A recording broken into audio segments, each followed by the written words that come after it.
Assalamualaikum warahmatullahi wabarakatuh. Waalaikumsalam warahmatullahi wabarakatuh.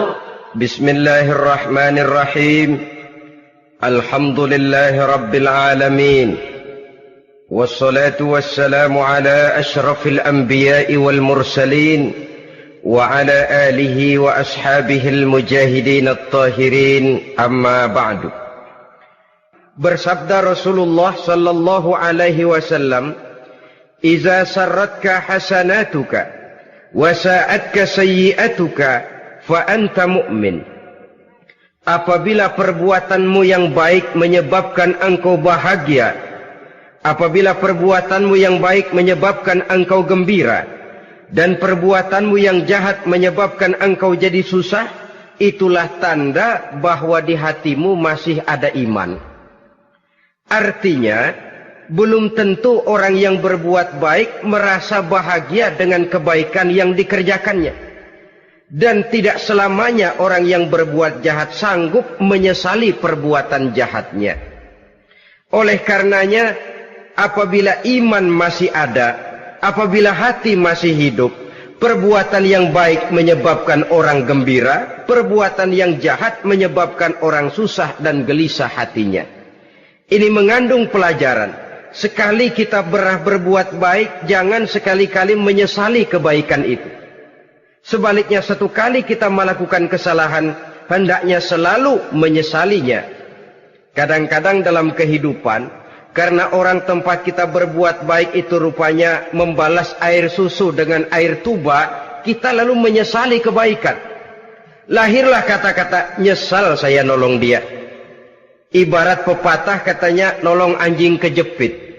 Waktu kejepit setengah mati kita tolongin, begitu selesai dia dari kejepitnya malah kita digigitnya. Saudara hadirin yang saya muliakan, dalam kehidupan sehari-hari barangkali ini kena filsafat yang disebut dorong mobil mogok. Ketika mobil mogok setengah mati kita dorong, begitu mesin hidup ditinggalkannya kita di belakang. Sesungguhnya perbuatan kita yang baik tidak harus disesali. Karena disesali atau tidak, toh perbuatan itu sudah kita lakukan. Dan penyesalan atas segala kebaikan hanya akan mengurangi nilai pahala kebaikan itu sendiri. Berbahagialah apabila berbuat baik, walaupun orang yang kita melakukan kebaikan membalasnya dengan kejahatan. Menyesalah apabila berbuat kesalahan, apabila melakukan dosa, karena itu pertanda nilai iman yang masih hidup dalam jiwa kita. Saudara-saudara kaum muslimin yang berbahagia, jadi sungguh pun pahala dan dosa sesuatu yang abstrak, efeknya jelas dia mendatangkan kebahagiaan atau membawa kepada kegelisahan batin di dalam kehidupan manusia. Orang di zaman materialis kurang terangsang berbuat pahala dan terdorong melakukan dosa. Kenapa? Karena pahala tidak kelihatan, dosa tidak nampak. Kalau pahala kelihatan, barangkali nggak kuat kita mikul pahala. Kalau dosa benjol, umpama tiap bikin dosa palanya benjol, barangkali sudah nggak karu-karuan kepala kita. Baik pahala, baik dosa, sesuatu yang tidak nampak oleh pandangan mata zahir, tapi yang punya efek dalam kehidupan ini. Orang yang banyak pahalanya dengan orang yang banyak dosanya, kalau dia berjalan barangkali sulit kita membedakan. Tapi efeknya dalam kehidupan ini jelas adanya. Sesuatu yang bernama pahala kita perlukan, karena hidup tidak berhenti hingga di sini. Sesuatu yang bernama dosa harus kita hindarkan, karena ada kelanjutan sesudah hidup yang sekarang ini. Kehidupan dari satu pertanggungan jawab. Itu sebabnya Imam Ghazali dalam bahasa yang indah sekali berpesan, "Jaddidis safinah fa innal bahra amiq wa khuziz zad fa innas safara ba'id." Perbarui selalu kapalmu, rawat, jaga baik-baik, dandani kapalmu, fa innal bahra amiq, karena sesungguhnya lautan ini sangat dalam. Satu bahasa yang indah dari tamsil terhadap kehidupan. Perbaiki kapalmu karena lautan ini sangat dalam. Artinya, jaga baik-baik hatimu. pelihara iman dan keyakinanmu, karena hidup ini bagaikan gelombang lautan. Tempo-tempo air tenang, tempo-tempo ombak menggila dan menggunung.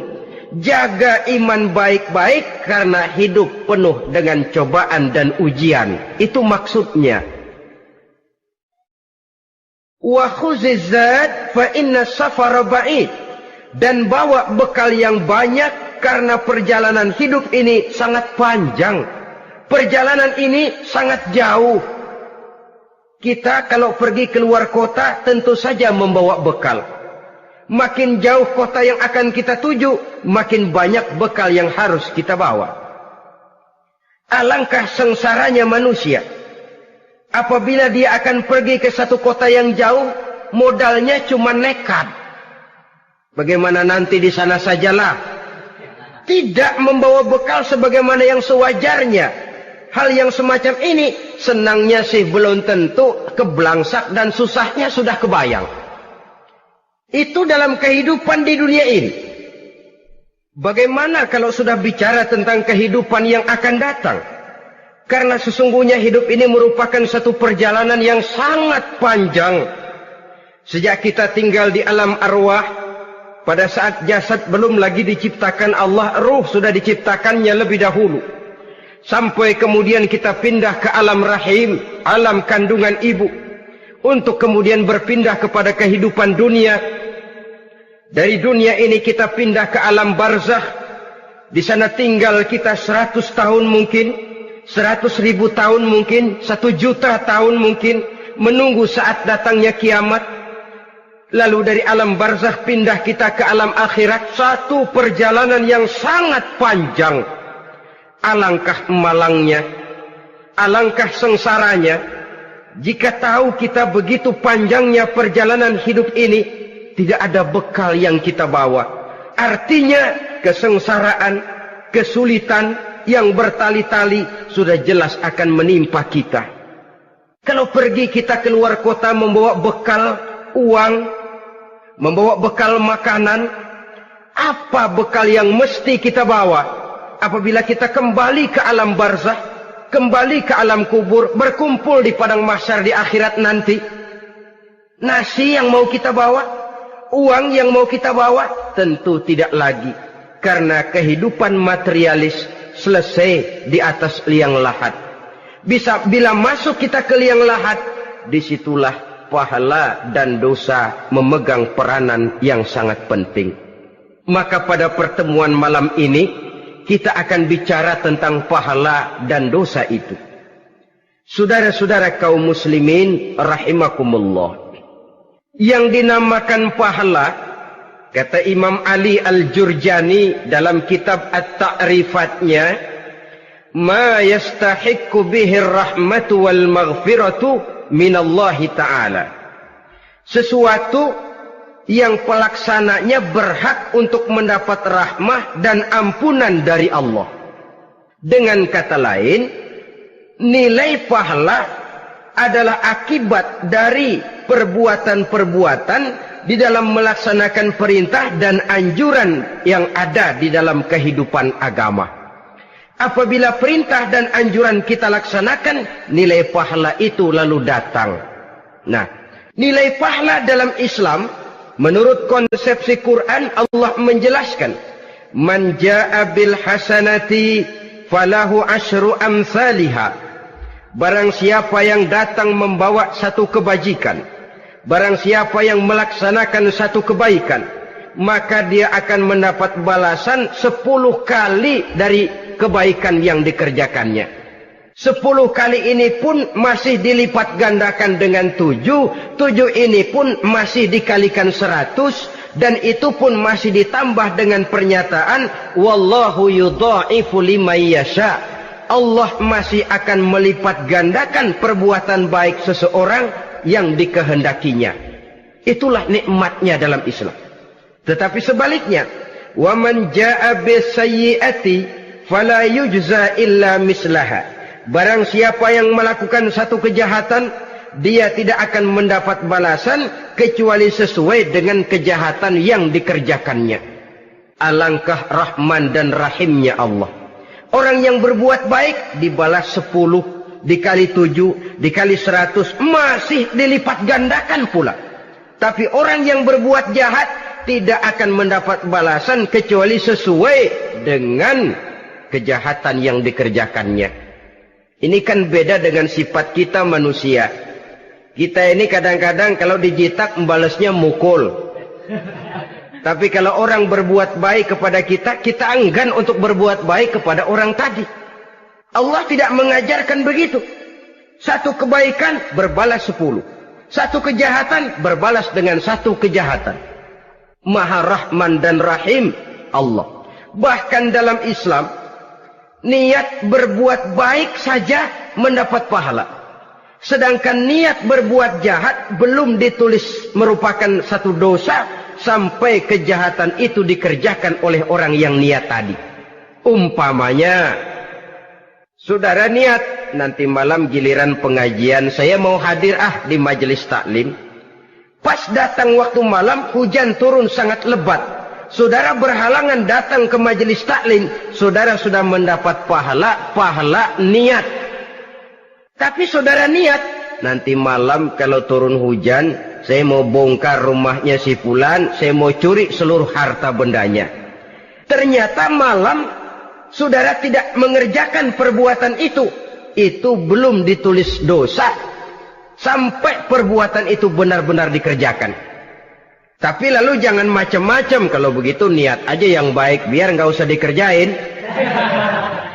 Niat aja pengen ngaji walaupun tidak ada niatan untuk ngaji. Allah lebih tahu tentang apa yang terdetik di dalam hati sanubari kita.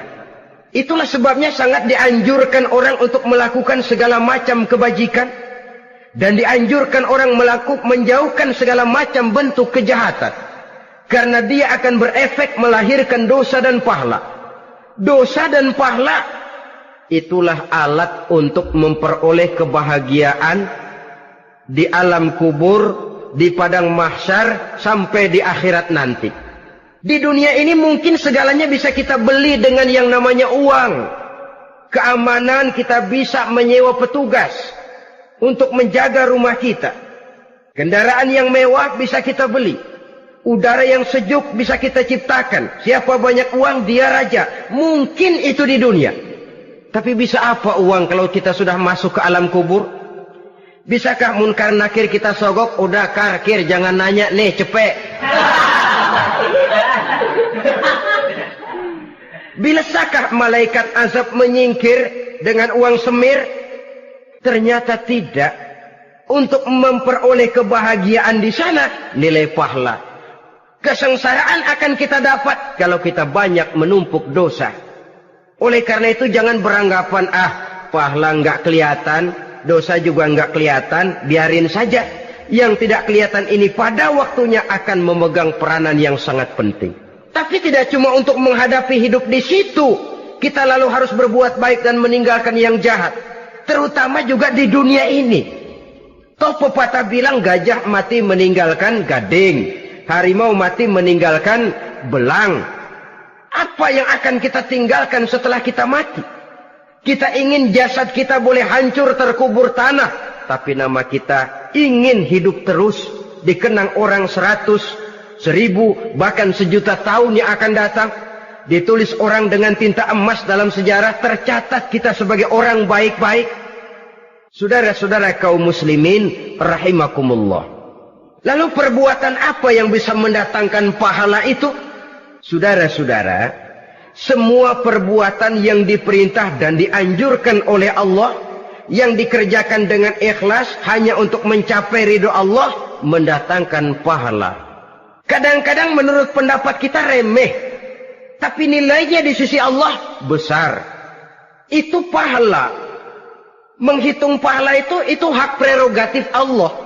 Perbuatan yang ringan Allah mau berikan ganjaran yang besar, itu urusan Allah. Misalnya, kata Nabi, la tahkiranna minal ma'rufi syai'an. Jangan kamu menganggap remeh perbuatan baik walaupun kecil. Jangan merasa sulit melakukan perbuatan yang mengandung pahala.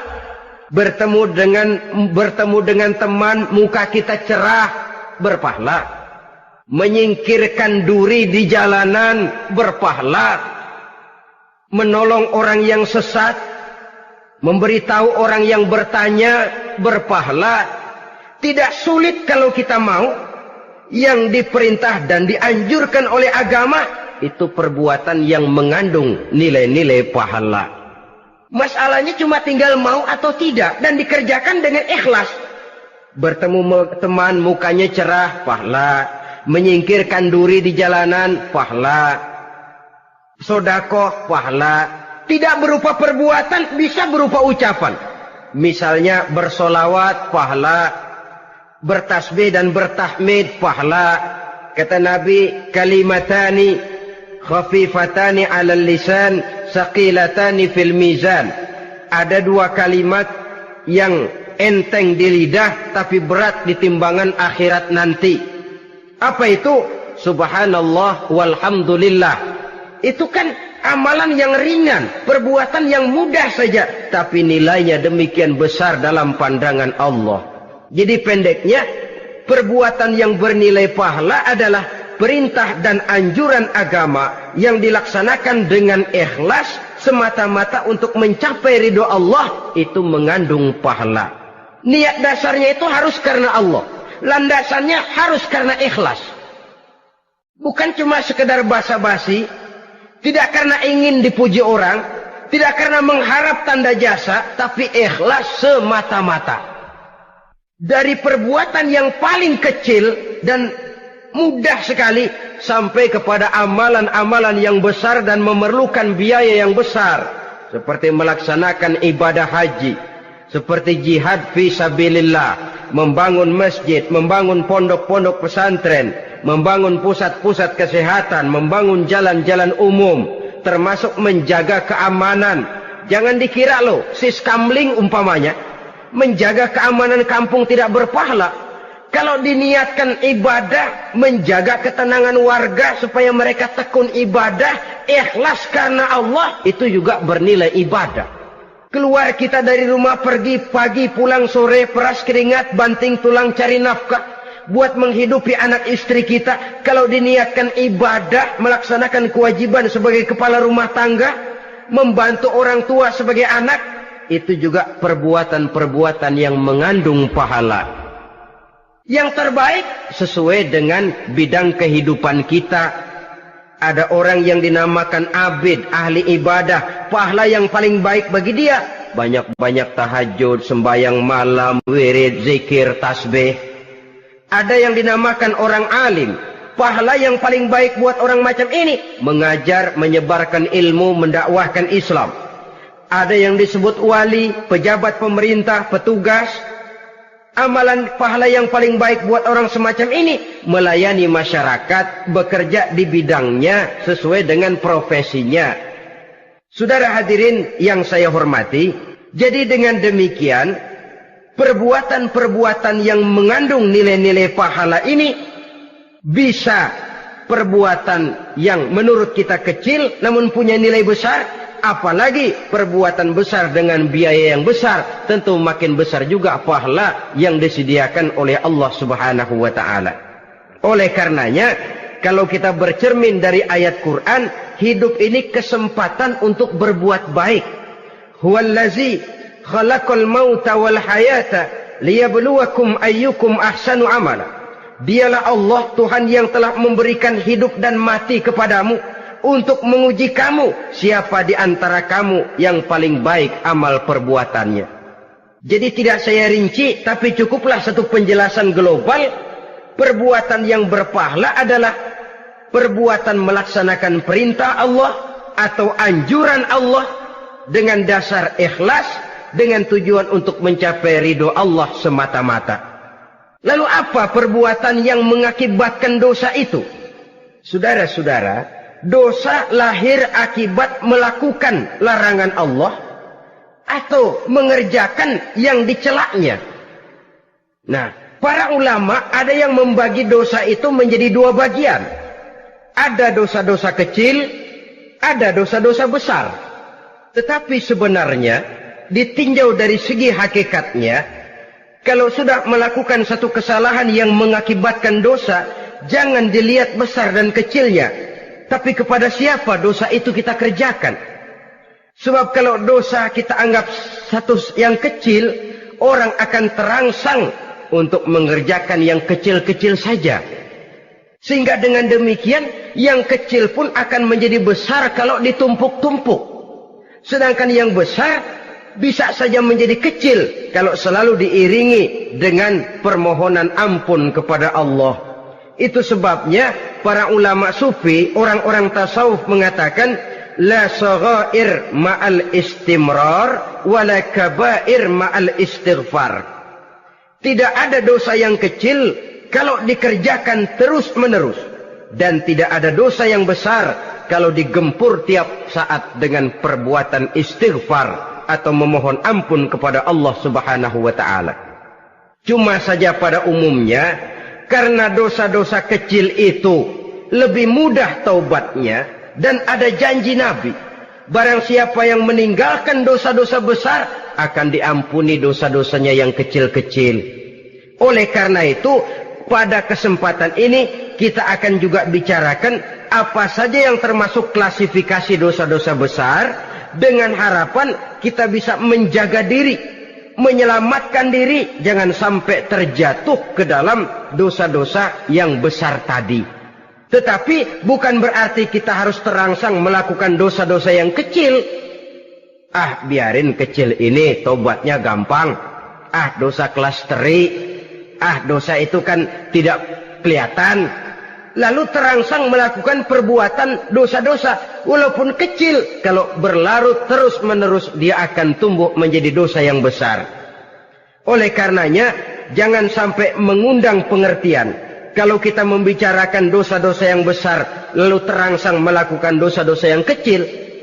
Karena bagaimanapun juga dosa kecil dan dosa besar sama dalam arti kepada Allah kita melakukan kesalahan. Dan dosa yang kecil pun kalau bertumpuk, dia akan menjadi banyak. Saudara-saudara kaum muslimin rahimakumullah, ada beberapa jenis dosa-dosa besar. Jenis yang pertama, asyirku billah, syirik atau menyekutukan Allah. Dari sekian deretan dosa-dosa besar, syirik ini merupakan bapak moyangnya dosa. Dedengkotnya dosa, itu syirik, menyekutukan Allah. Bahkan dosa yang lain Allah masih mau mengampuni. Tapi kalau sudah syirik, menyekutukan Allah, itu sudah satu dosa yang tidak berampun sama sekali. Oleh karena itu tepat pesan Imam Ghazali tadi. Jadi di safinah fa innal bahra amik. Jaga iman, pelihara akidah, dandani kapal.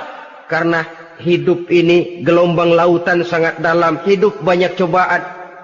Di dalam hidup di zaman sekarang ini, saudara bisa perhatikan, di mana tensi ekonomi tinggi, lapangan kerja sulit, persaingan hidup makin tajam, sifat egois dan individualis tumbuh di mana-mana, rasa solidaritas sosial menurun, sifat gotong royong musnah, orang mudah potong kompas, potong jalan, ingin cepat kaya, ingin cepat naik pangkat, ingin dapat kedudukan. Kadang-kadang akidah pun terjual, akidah pun musnah, jatuh ke jurang syirik pun tidak jadi soal. Itu yang kita khawatirkan. Kalau dosa-dosa yang lain Allah masih mau mengampuni, tapi kalau sudah jatuh kepada syirik, Allah sama sekali tidak akan memberikan ampun. Dalam kaitan dengan ini barangkali tepat sinyalemen Imam Ali itu. Andai kata kemiskinan merupakan satu kepribadian, saya akan membunuhnya lebih dahulu. Artinya memang kemiskinan ini sering mendorong orang kepada jurang kemusyrikan. Tidak tahan menghadapi godaan perut akibat tensi ekonomi yang tinggi, lapangan kerja yang sulit. Iman pun jadilah ditukar dengan 3 liter beras. Akidah pun jadilah dibarter dengan 3 bungkus supermi, dengan pakaian bekas, dengan obat-obatan. Tidak jadi soal baginya mengejar kebahagiaan yang relatif singkat dengan mengorbankan kebahagiaan yang abadi. Persis ibarat pepatah, nyari jarum kampak hilang. Mencari sesuatu yang kecil, yang besar jadi sia-sia. Membela perut, mengorbankan akidah. Na'udzubillah summa na'udzubillah. Saudara-saudara kaum muslimin rahimakumullah. Ini fakta. Ini kenyataan. Dan hal semacam ini tidak bisa diatasi cuma dengan ceramah, simposium, diskusi, seminar. Apalagi Nabi berpesan, solahu ummati bil ilmi wal mal. Umatku hanya bisa menjadi baik akidahnya dengan ilmu dan harta. Itu bahasa Nabi. Kalau bahasa kita sekarang, dengan ekonomi dan pendidikan. Ilmu, pendidikan, ekonomi, harta. Tanpa itu, sangat besar kemungkinan kita bisa menjual akidah terjerumus di lembah kemusyrikan. Maka terutama kepada saudara-saudara saya, muslimin yang terpencil jauh dari kota-kota besar, yang kadang dalam kehidupan seharinya imannya sering digoda oleh supermi, akidahnya sering ditantang oleh pembagian beras, pakaian-pakaian bekas, obat-obatan dan sebagainya. Jaga dan bentengi akidah kita. Lebih baik nyawa berpisah dari badan, asal iman jangan berpisah dari hati. Kepada adik-adik saya para remaja, para pemuda di kota-kota besar, yang iman dan akidahnya sering ditantang dengan minuman-minuman keras, fasilitas-fasilitas yang menghanyutkan, yang secara terarah dan praktis sedikit demi sedikit menggiring kita untuk keluar dari nilai-nilai akidah. Hati-hati, jaga baik-baik, sebab intan paling mahal, mutiara paling berharga, tidak lain nilai iman ini. Tergelincir kita daripadanya, jatuh ke lembah kemusyrikan, jatuh ke satu dosa yang teramat besar, yang Allah tidak akan pernah memberikan ampun lagi. Ini dosa besar yang pertama. Yang kedua, qatlun nafsi illa bilhaq. Membunuh orang tanpa alasan yang benar. Di zaman kesulitan ekonomi kadang-kadang orang mudah nekat. Tengok saja. Kadang-kadang karena pasal uang 100-200 perak saja nyawa bisa melayang. Kadang-kadang karena urusan yang remeh, salah omong, salah ambil, salah ucap, salah pegang, nyawa bisa jadi melayang. Alangkah murahnya nyawa, seakan-akan kita yang punya. Padahal nyawa itu hak milik Allah. Tidak pantas kita merampasnya, tidak pantas kita menghilangkannya dari jasad seseorang. Oleh karenanya, membunuh orang merupakan satu dosa yang sangat besar. Jangankan kepada orang yang seakidah, orang yang lain akidah saja pun, kalau dia hidup berdamai, rukun, berdampingan, kita harus melindungi. Apatah lagi teman seakidah sendiri. Saudara-saudara kaum muslimin rahimakumullah. Pantas kalau Nabi menyatakan, apabila dua orang Islam sudah saling berkelahi, berbunuh-bunuhan, al-qatil wal maqtul finnar. Yang membunuh dan yang dibunuh, dua-duanya sama-sama masuk neraka. Sahabat heran, ya Rasul, kalau yang membunuh masuk neraka sih wajar, tapi yang terbunuh kok neraka juga, kenapa? Kata Rasul, sebenarnya dia juga cuma sudah niat untuk membunuh, cuma keduluan saja. Andai kata dia tidak terbunuh, tentu dia yang akan membunuh. Saudara-saudara kaum muslimin rahimakumullah. Islam sesuai dengan namanya adalah agama damai. Kita tidak boleh mencari-cari musuh. Walaupun tidak boleh lari kalau bertemu musuh. Oleh karenanya, pantang seorang muslim menimbulkan benih keonaran menjadi biang kerok buat lingkungannya. Sesuai dengan namanya, seorang muslim adalah seorang yang dalam hidup senantiasa berusaha menebarkan salam, menebarkan kedamaian, ketenangan dan ketentraman. Dengan prinsip, musuh jangan dicari, bertemu pun jangan lari. Yang ketiga, termasuk dalam kelompok dosa besar ini, syurbul khamr, meminum minuman keras, ganja, morfin, narkotik. Sebab apa? Jenis minuman semacam itu tidak hanya merusak keadaan sekarang, tapi sekaligus merusak kehidupan yang akan datang. Kalau itu jatuh di tangan generasi muda, artinya kan merusak kehidupan masa depan daripada suatu bangsa. Karena apa? Remaja dan pemuda merupakan bentuk miniatur daripada kehidupan bangsa. Akan bagaimana warna umat Islam di Indonesia, bahkan akan bagaimana warna Indonesia 30, 40, 50 tahun yang akan datang, remaja sekarang jawabannya. Kalau remaja kita sekarang ini kerjanya cuma bisa nyekek botol, insya Allah bangsa Indonesia 30-40 tahun yang akan datang akan tumbuh menjadi bangsa teler. Tidak banyak yang bisa kita harapkan. Remaja adalah gambaran masa depan dari satu bangsa, dari satu umat.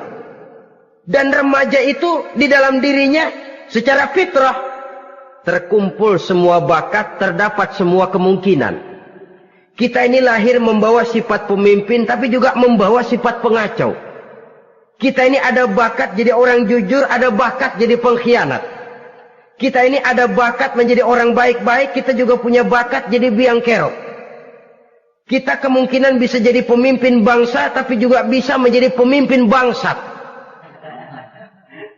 Nanti lingkungan dan pendidikan akan menumbuhkan, membentuk mana yang tumbuh lebih subur. Kalau lingkungan dan pendidikannya lebih banyak bercerita tentang kejujuran, maka nilai kejujuran yang akan tumbuh lebih banyak dalam jiwanya. Dan insya Allah diharapkan dia akan menjadi manusia yang jujur di kelak kemudian hari nanti.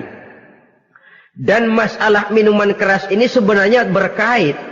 Kita tidak bisa cuma menyalahkan remaja saja, menyalahkan pemuda saja, karena bagaimanapun masalahnya kompleks. Menghancurkan sesuatu tanpa melihat kausalnya, tanpa melihat sebab akibatnya, kan sama juga bohong. Kemungkinan karena broken home, kemungkinan karena pergaulan, kemungkinan karena kurang perhatian orang tua, kemungkinan karena akibat bacaan, tontonan, atau fasilitas berupa dibukanya pabrik-pabrik minuman keras, dijualnya minuman-minuman keras, di warung-warung yang remang-remang, yang memberikan kenikmatan, kebahagiaan, dan kebanggaan tersendiri, sehingga akhirnya orang terangsang untuk datang dan minum di sana. Pada dasarnya memang sepele, cuman minum, nggak ngerugiin orang lain kan? Iya, pada waktu minum. Tapi dikala sudah mabuk, out of control, apapun bisa kita lakukan. Yang kita ucapkan kita tidak sadari lagi, yang kita kerjakan tidak kita sadari lagi. Dikala itu segala macam kejahatan bukan sesuatu yang tidak mungkin untuk kita laksanakan. Nggak ngerugiin orang lain, memang pada saat mau minum. Tapi begitu minum, mabuk, kita bisa merugikan orang lain. Setidaknya merugikan diri sendiri. Pertumbuhan IQ menjadi lemah, semangat kehidupan hilang, gairah kerja menurun, kalau tidak ada sama sekali. Lalu apa yang bisa kita lakukan di dalam kehidupan? Dan akan lebih celaka kalau ini menimpa kehidupan generasi muda kita. Kadang-kadang yang ironi ya, kalau yang orang tuanya mampu barangkali masih tertolong, tapi yang orang tuanya kondisi ekonomi lemah masih kepengen teler juga. Orang tuanya nggak mampu masih pengen mabuk. Dari ganja, morfin nggak dapat, akhirnya kaleng cet diisepin.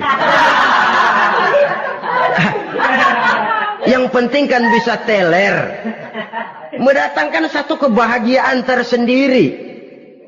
Itu sebabnya memang satu kejahatan menurut teori polisi ya, hanya bisa terjadi karena faktor N dan K, niat dan kesempatan. Niat ada, kesempatan ada, jadi orang jahat. Kurang salah satunya, biasanya kejahatan terbendung. Niat ada, kesempatan tidak ada, sulit berbuat jahat. Kesempatan ada, niat tidak ada, tidak mungkin orang jahat. Tapi yang paling dominan sebenarnya niat.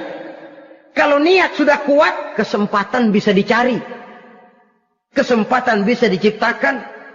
Biar Hansip nongkrong, ditungguin lengahnya. Iya biarin. Jam 11 sampai jam 2. Matanya melotot. Jam 3 dia mulai ngulet, ngempet. Nah, di saat itu saya masuk ke rumahnya. Kalau niat kuat, kesempatan bisa diciptakan. Dan kalau sudah niat, ini masalah hati. Kalau sudah masalah hati, menyangkut soal moral. Moral artinya sudah masuk kepada kehidupan agama. Saudara-saudara kaum muslimin rahimakumullah. Yang keempat yang termasuk jenis dosa besar, az-zina, perbuatan zina. Di zaman pergaulan bebas dengan prinsip free love, free sex ini, tengok sudah berapa banyak gadis-gadis bergelimpangan jadi korban. Berapa banyak bayi-bayi yang lahir ke dunia tanpa tahu kemana dia mesti memanggil bapak. Apakah deretan jumlah korban ini masih harus bertambah lagi? Paling tidak, biarlah yang sudah jadi korban, tapi jangan bertambah lagi hendaknya. Masing-masing kita berupaya menahan diri. Termasuk dalam kategori zina ini, yang merupakan cabang-cabangnya, liwat, homoseks, lesbian, masturbasi. Bahkan masturbasi itu termasuk jenis zina tangan. Dan itu juga merupakan satu dosa. Di samping dosa juga merusak diri. Karena bagaimanapun juga dia akan mengurangi kemampuan daya pikir seseorang. Maka agama memberikan jalan keluar. Pesan Nabi, ya ma'syara syabab, man istata'a minkumul ba'at falyatazawwaj. Hai para pemuda, kata Nabi, barang siapa di antara kamu yang sudah bisa ba'at, yang sudah mampu ba'at. Ba'at itu artinya memberikan nafkah, baik nafkah zahir maupun nafkah batin. Falyatazawwaj, maka hendaklah dia kawin. Jadi yang maksud ba'at ini ya nafkah zahir, ya nafkah batin. Kita kadang-kadang cuma bisa ngasih nafkah batin saja sudah merasa pokoknya kan saya sanggup untuk kawin, lalu kawin tanpa kehilangan, dengan kehilangan pertimbangan. Saudara-saudara, wa in lam yastati', adapun kalau dia belum mampu, fa alaihi bisyam, hendaknya dia banyak puasa. Fa innahu lahu wija, karena puasa itu akan merupakan benteng jangan sampai orang memperturutkan hawa nafsunya. Andai kata puasa belum hobi, banyaklah olahraga para pemuda, para remaja.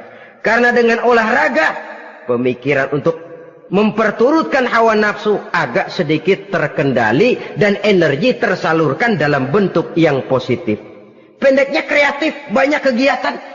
Ini pesan Imam Syafi'i tepat itu. Kata beliau, inni ra'aitu wuqufal ma'i yufsiduh, in sala toba wa illam yajri lam yatib.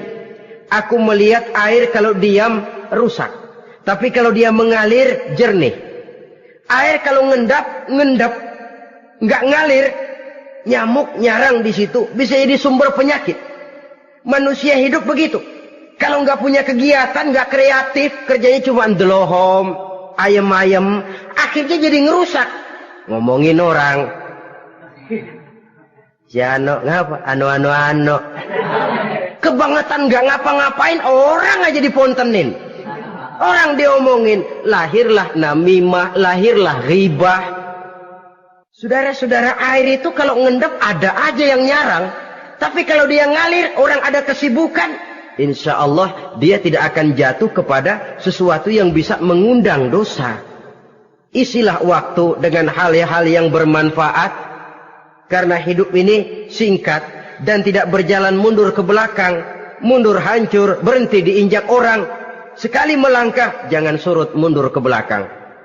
Homoseks, terlepas dari penyakit kejiwaan. Sekarang ini kan sudah ada persatuan kaum gay katanya. Meminta perlakuan yang sama dan agar dibolehkan kawin sesama mereka. Secara manusiawi boleh. Secara manusiawi kita hargai mereka. Tapi dari kacamata agama, ini jelas merupakan penyimpangan. Dan penyimpangan merupakan suatu dosa. Terlepas dari pertimbangan manusiawi. Jangan karena terlalu memperturutkan suara manusiawi, lalu kita mengesampingkan agama. Termasuk lesbian, wadon karo wadon. Kalau homo itu kan lanang karo lanang katanya. Saudara-saudara kaum muslimin rahimakumullah, ini bukan penyakit baru. Liwat, homoseks sudah dikenal dari zamannya Nabi Lut, laki dengan laki. Lesbian dari zaman istrinya Nabi Lut.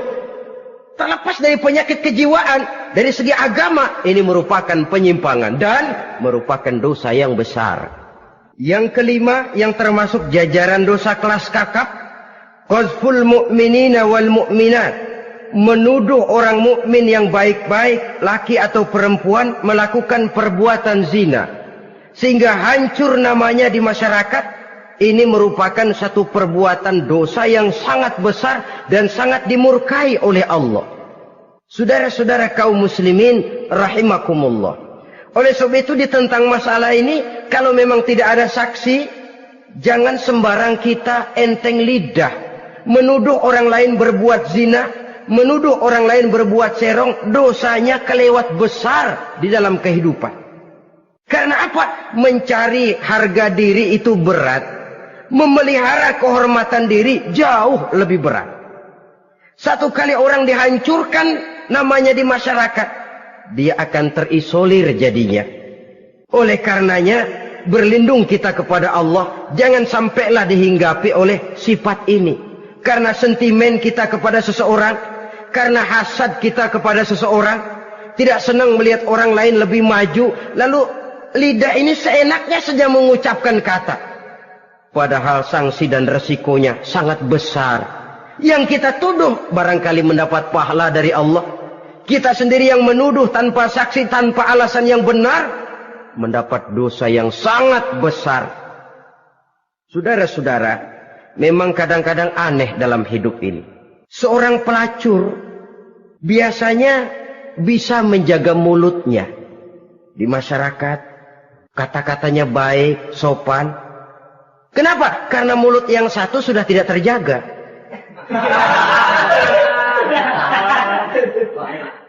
Kita kadang-kadang kehormatan bisa kita jaga, tapi mulut tidak terkontrol. Ngomong saenake dewe, bikin orang mangkel, kesal, fitnah sana, fitnah sini, menghancurkan nama baik orang, ngomongin yang macam-macam.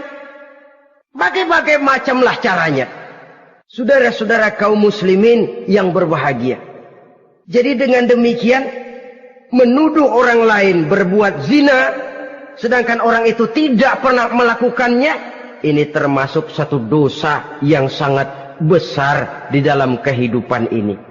Yang keenam, al-'aqu bil walidain, durhaka kepada ibu bapak. Seorang anak, bagaimanapun banyak nilai ibadahnya, banyak kebaikan di masyarakat, menyandang berbagai macam gelar, pangkat dan jabatannya tinggi, tapi kalau sudah durhaka kepada kedua orang tuanya, alamat hidup tidak lagi membawa keberkahan. Dan itu dosa yang sangat besar. Sampai Nabi sabdakan, ridho Allah ada di dalam keridhaan ibu bapak. Murka Allah pun ada di dalam kemurkaan ibu dan bapak. Walaupun belum tentu setiap kita orang tua, tapi yang jelas setiap kita adalah anak. Dan setiap anak punya ibu dan bapak. Jangan sampai kacang lupa kepada kulitnya. Saudara-saudara kaum muslimin rahimakumullah. Durhaka kepada ibu bapak merupakan perbuatan yang sangat dimurkai oleh Allah. Apalagi ibu yang telah melahirkan kita, bahkan mengandung kita. Begitu juga bapak yang telah berusaha peras keringat banting tulang untuk mengasuh membesarkan kita. Tidak ada perbuatan baik yang kita lakukan untuk bisa menebus kebaikan daripada ibu dan bapak kita. Setidaknya kalau belum bisa berbuat baik kepadanya, kepada keduanya, janganlah menyakiti hati keduanya. Itu saja dulu yang harus dijaga. Kadang-kadang sudah berbuat baik enggak, nyakitin melulu. Sudah nyenangin belum bisa, saban sehari nyakitin saja. Padahal kedua orang tua itu doanya manjur, sebagaimana sumpahnya juga bisa jadi kenyataan. Dan sering bahkan menjadi kenyataan. Sampai ibu bapak sudah wafat, sudah meninggal sekalipun, kewajiban berbakti masih harus terus dilakukan oleh seorang anak. Lalu yang ketujuh, at-tawalli yaumaz zahfi, berpaling pada hari pertempuran. Orang sedang sibuk-sibuk menghadapi musuh, maksudnya berjuang membela agama ini, dia lari menyelamatkan diri. Pengecut, mental munafik. Ayo, kalau demi agama, mari kita maju ke depan. Allahu Akbar. Yang besar Allah, yang lain kecil semua. Maju. Orang lain maju serentak, dia mundur jauh ke belakang. Mental munafik, mental calo istilah sekarang ini. Oh, itu calo, mental calo. Tuhan gedek banget itu. Coba ya, calo itu paling sibuk nyuruh penumpang naik. Tapi sementara penumpang naik sampai ke tempat tujuan masing-masing, calonya nggak kemana-mana, diem aja di situ. Cuma orang aja disuruh naik. Saudara-saudara, kerja bakti, orang turun kecomberan, dia naik ke tempat tidur. Mundur di hari pertempuran, menyebabkan orang lain gugur, dia sendiri menyelamatkan diri. Mental pengecut, mental munafik, itu merupakan dosa yang sangat besar. Saudara-saudara kaum muslimin rahimakumullah.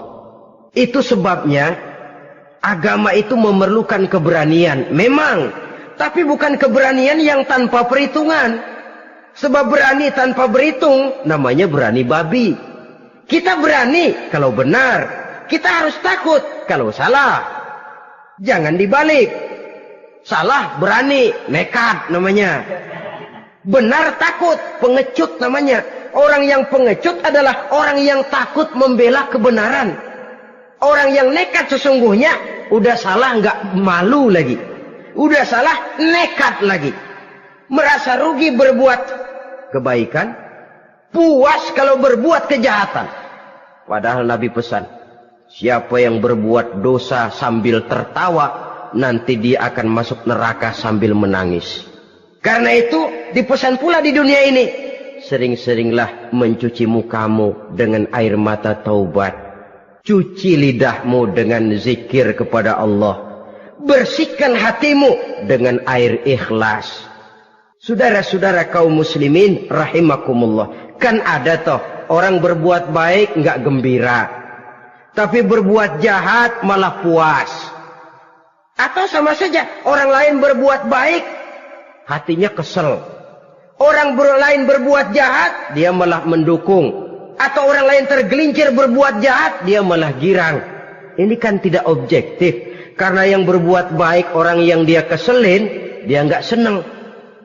Tetapi karena yang berbuat jahat, orang yang dia senengin, dibenerin juga. Itu nggak objektif namanya. Mundur di hari pertempuran pada saat saudara-saudara kita sedang menghadapi musuh, sikap pengecut yang sangat dibenci Allah. Yang kedelapan, termasuk kelompok dosa besar, aklu malil yatim, makan harta anak yatim. Kadang-kadang ada orang mengeksploitir loh nasib anak-anak yatim. Karena biasanya para dermawan peka kalau mendengar nasib yatim, memberikan santunan. Si yatim belum makan, yang ngurusin udah pada kenyang.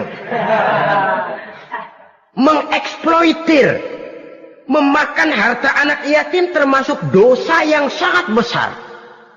Sehingga Nabi pesan, ana wa kafilul yatim kahataini yaumal qiyamah. Aku dan orang yang menyantuni anak yatim seperti dua jari ini di hari kiamat.